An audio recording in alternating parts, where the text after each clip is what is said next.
Un jeune Algérien a perdu la vie, hier soir, dans un hôpital à Anvers suite à une violente interpellation de deux inspecteurs de police dans le quartier de la gare d'Anvers, dimanche après-midi. Ce lundi matin, plusieurs personnes ont exprimé leur colère sur les réseaux sociaux suite à la diffusion de la vidéo d'Akram, un jeune Algérien de 29 ans, qui a été violemment interpellé par deux policiers. L'Algérien, suite à cette altercation, a été évacué d'urgence à l'hôpital de Middelheim dans un état critique avant de succomber un peu plus tard dans la soirée. La vidéo montre le jeune Akram, un Algérien de 29 ans, résidant à Molenbeek-Saint-Jean, allongé et retenu sur le sol par deux agents de police. La légende de la vidéo indique que la police aurait étouffé l'homme.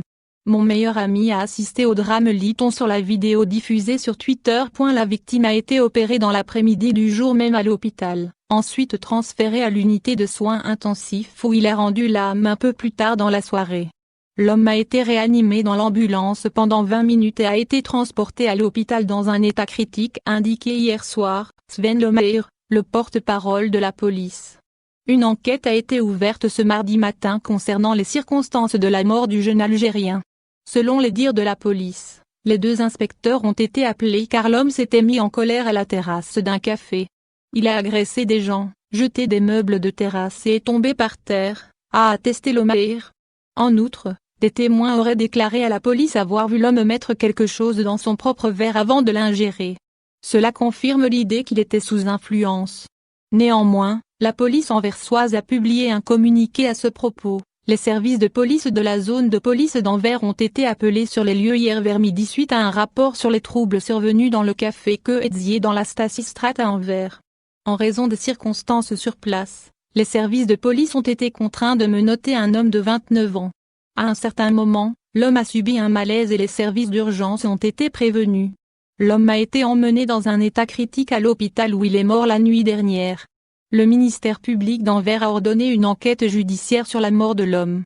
Les circonstances exactes de l'arrestation et de la mort font actuellement l'objet d'une enquête.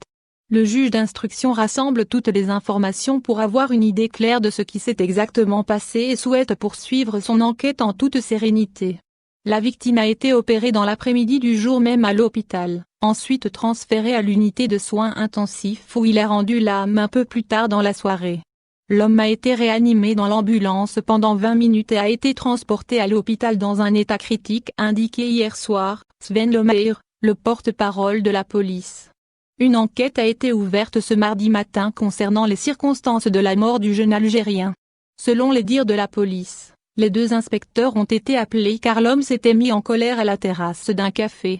Il a agressé des gens, jeté des meubles de terrasse et est tombé par terre, a attesté Lemaire. En outre, des témoins auraient déclaré à la police avoir vu l'homme mettre quelque chose dans son propre verre avant de l'ingérer. Cela confirme l'idée qu'il était sous influence. Néanmoins, la police anversoise a publié un communiqué à ce propos. Les services de police de la zone de police d'Anvers ont été appelés sur les lieux hier vers midi suite à un rapport sur les troubles survenus dans le café Keetzier dans la Statistraat à Anvers. En raison des circonstances sur place, les services de police ont été contraints de menotter un homme de 29 ans. À un certain moment, l'homme a subi un malaise et les services d'urgence ont été prévenus. L'homme a été emmené dans un état critique à l'hôpital où il est mort la nuit dernière. Le ministère public d'Anvers a ordonné une enquête judiciaire sur la mort de l'homme. Les circonstances exactes de l'arrestation et de la mort font actuellement l'objet d'une enquête.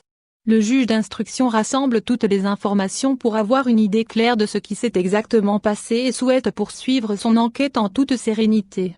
La victime a été opérée dans l'après-midi du jour même à l'hôpital, ensuite transférée à l'unité de soins intensifs où il a rendu l'âme un peu plus tard dans la soirée. L'homme a été réanimé dans l'ambulance pendant 20 minutes et a été transporté à l'hôpital dans un état critique, indiqué hier soir, Sven Lemaire, le porte-parole de la police. Une enquête a été ouverte ce mardi matin concernant les circonstances de la mort du jeune Algérien. Selon les dires de la police, les deux inspecteurs ont été appelés car l'homme s'était mis en colère à la terrasse d'un café. Il a agressé des gens, jeté des meubles de terrasse et est tombé par terre, a attesté Lemaire.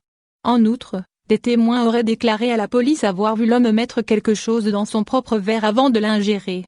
Cela confirme l'idée qu'il était sous influence. Néanmoins, la police anversoise a publié un communiqué à ce propos. Les services de police de la zone de police d'Anvers ont été appelés sur les lieux hier vers midi suite à un rapport sur les troubles survenus dans le café Que Edzier dans la Statistraat à Anvers. En raison des circonstances sur place, les services de police ont été contraints de menotter un homme de 29 ans. À un certain moment, l'homme a subi un malaise et les services d'urgence ont été prévenus. L'homme a été emmené dans un état critique à l'hôpital où il est mort la nuit dernière. Le ministère public d'Anvers a ordonné une enquête judiciaire sur la mort de l'homme. Les circonstances exactes de l'arrestation et de la mort font actuellement l'objet d'une enquête. Le juge d'instruction rassemble toutes les informations pour avoir une idée claire de ce qui s'est exactement passé et souhaite poursuivre son enquête en toute sérénité. De son côté, la mère de la victime nie solidement sur Twitter le fait que son fils Akram était drogué en diffusant une vidéo du défunt filmée le jour même. Cependant, plusieurs hashtags de soutien et de dénonciation ont envahi les réseaux sociaux tels que Diezmur de Rinant ou encore Justice for Akram.